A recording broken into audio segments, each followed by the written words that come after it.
Magandang araw na naman pong muli sa inyong lahat mga ka-vlog, boss, idol, regular viewer, silent viewer, at kasama na rin po ang lahat ng mga OFW.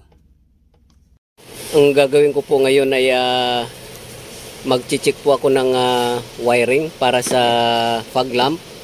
So yung fog lamp po na to ay wina-wiringan po to. Bali general wiring repair po to. So, since iniwanan po ng kumontrata nito, bali sa akin naman po tinan over ng may-ari.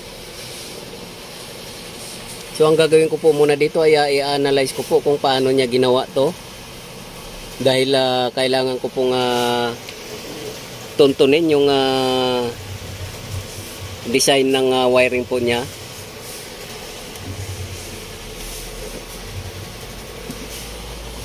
Since siya po ang gumawa ng design ng wiring niya, so ako po ang tutuntun sa ginawa niya kung paano niya inalign yung mga connection at yung mga fuses at relays.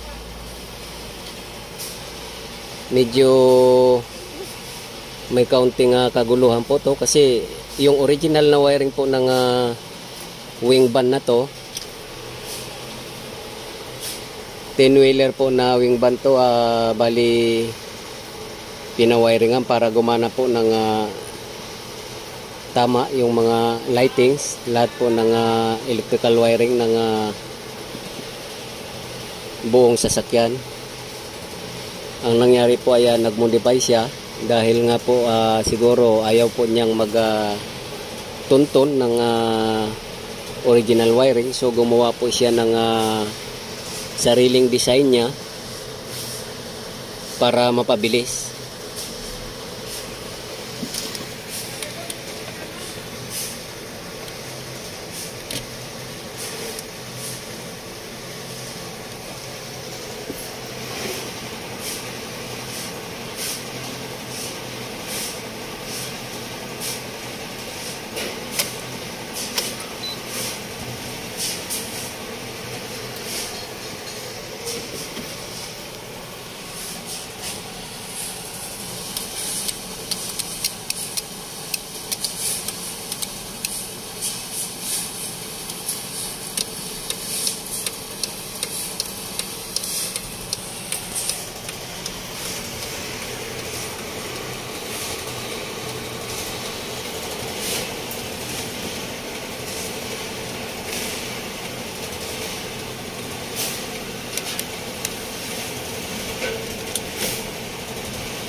So yung pinaka-issue na lang po dito ay yung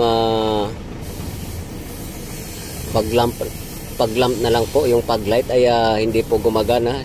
Ito na lang po siya, pero yung mga headlight, park light, hazard, lahat po liban na lang po dito sa pag-lamp. So ito na lang po yung kailangan kong matrace. At na-trace ko na nga po yung inilagay niyang relay dito. At ito po yung pinaka-relay niya. So nandito rin po yung fuse box na ikinabit po ng kumontrata ng wiring na to. So unti-unti ko na pong na-trace. So ang gagawin ko na lang po ay kailangan mag-connect po siya sa combination switch. Once na binuhay po yung ilaw ng pag-lamp, ay dapat mag-activate din po itong relay na to. So ngayon po ay nakikitaan ko na po kung paano ko po lagyan ng supply, kasi wala po siyang supply na pumapasok dito sa fuse box na to para i-activate po itong relay ng pag-light. So maaaring sa susunod po na video ay ipapakita ko po kung gagawin ko na po yung pag-repair ng wiring or pag-rectify. So sa ngayon po ay bali tinitrace ko lang po muna yung kung paano po niya ikinabit, kung paano niya ikinunik yung mga power supply ng pag-light. So hindi ko po mabuhay po dahil wala pong pumapasok na power supply dito sa fuse. Itong fuse box po kasi na to, ito po yung nagbibigay ng power supply dito sa relay na to para mag-activate po yung input power supply ng relay. So yung output ay pupunta na po ng mga lightings. Yan po ang nagiging problema, kaya hindi po nag-activate yung fog light.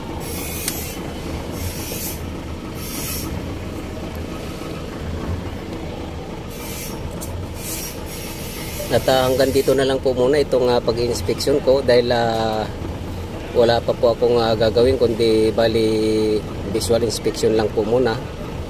Tracing ng kung paano niya dinesign yung wiring niya or modification wiring. So sa susunod po ay ako naman po ang gagawa ng wiring or iaakma ko po yung wiring niya para sa doon sa combination switch ng original na operation po ng pag-light. So hanggang dito na lang po ang video kong ito. Please like, subscribe na lang po, and hit notification bell para sa susunod na mga video.